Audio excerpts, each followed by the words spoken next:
Hello and welcome back to Bookish, and welcome to my top 10 books of 2019 video. So I'm ending my year by running down the top 10 books, and I'm cheating because I think there are actually 14 books on my list of the top 10 books, and well, surprise surprise, Zelda and Ike decided to show up. Hello Zelda. Ike, you're okay. Last year I did a review of each of the books that was on my list in one sentence, and so I'm going to do that again this year. So if you see me looking down, it's because I wrote the sentence out, and since I have to try to get a whole review in one sentence, it's got to be kind of specific. So like I said, I have the top 10 books, and then because I'm a cheater, I have 4 books that I'm going to give an honorable mention to. The first book on my honorable mention list is The Library Book by Susan Orlean. This is a physically charming book with a well-researched and crafted portrait of the Los Angeles Library, the fire that almost destroyed it, the mystery surrounding that fire, and a rumination on the changing role of libraries in American cities and societies. So I said this is a physically charming book. You notice that it's like a book from the library. It doesn't have a dust jacket, and that everything is, is printed on the book itself on the cover. Including the kind of fake old-fashioned library card. That's why I said it was physically charming. So the next book on my honorable mention list is Dear Friend, From My Life I Write to You and Yours by Yi-Yoon Lee. This is a book that was recommended to me by Shawn the Book Maniac, and I read it on his recommendation, and I'm glad that I did. This is a memoir of the author's struggle with depression and how her relationship with literature and writing and writers help get her through that depression, which I believe would benefit from several rereadings.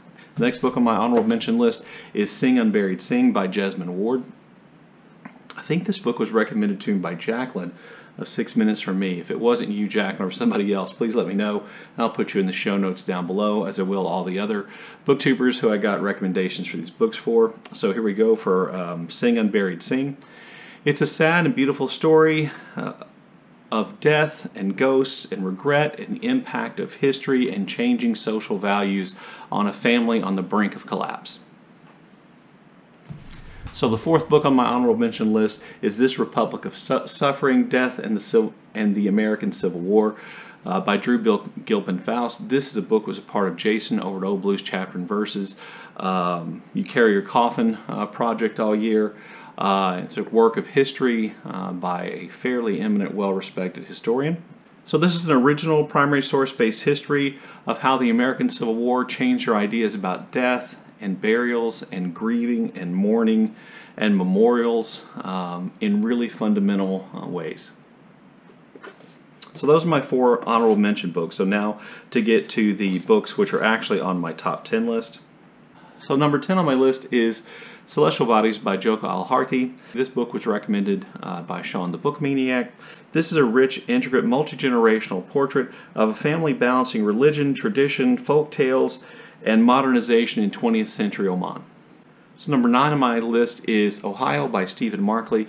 This novel showed up, and I found out about this novel through Steve Donahue. I believe it was on his list of the 10 best works of fiction for 2018. I read it in 2019.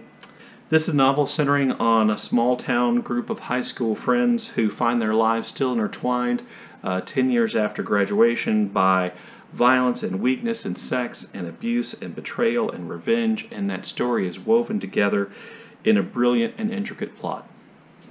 Number 8 on my list is Black Leopard, Red Wolf. Based on African-American folk tales and mythology, this fantasy novel follows a unique group of adventurers on an epic quest for a stolen boy that requires them to battle extreme forces of evil and includes scenes of shocking brutality and heartbreaking loss. Number 7 on my list is If Beale Street Could Talk by James Baldwin. This, like Black Leopard, Red Wolf, is a book that I kind of recommended to myself. This is a beautifully written story of star-crossed lovers separated by injustice and racism in 1960s New York City who draw strength from one another and from their families. So number 6 on my list is a book I buddy read with Britta Bohler. It's Edith Wharton's The House of Mirth. This is a gorgeously written, expertly crafted story of a young socialite who's struggling to acquire wealth and happiness amid the rigid social mores of 19th century New York City high society without losing who she really is. Number 5 on my top 10 list is Their Eyes Were Watching God by Zora Neale Hurston. This is a classic work of American literature by an extraordinary American author that tells the story of an independent-minded woman who struggles against controlling men, poverty, racism, and injustice. Number 4 on my top 10 list is The Lost Children Archive by Valeria Luiselli. This is a book that came highly praised by Marc Nash. And so I read it more or less based on his recommendation and his enthusiasm for it. This is a lovely, powerful, uniquely told story of a blended family on a road trip to the U.S.-Mexico border as the family falls apart and the kids absorb and act on their parents' obsessions with Native Americans and the child refugee problem along the U.S.-Mexico border. Number 3 on my list is The Snow Leopard by Peter Matheson. This book was recommended to me by Jason over at Old Blues Chapter and Verse. And I read this as a part of Nonfiction November, and it was really a perfect way to start my nonfiction reading. This is an engrossing memoir travelogue in which the author goes on a spiritual journey shortly after the death of his wife from cancer, where he travels through the Himalayas in search of peace, enlightenment, and the elusive snow leopard.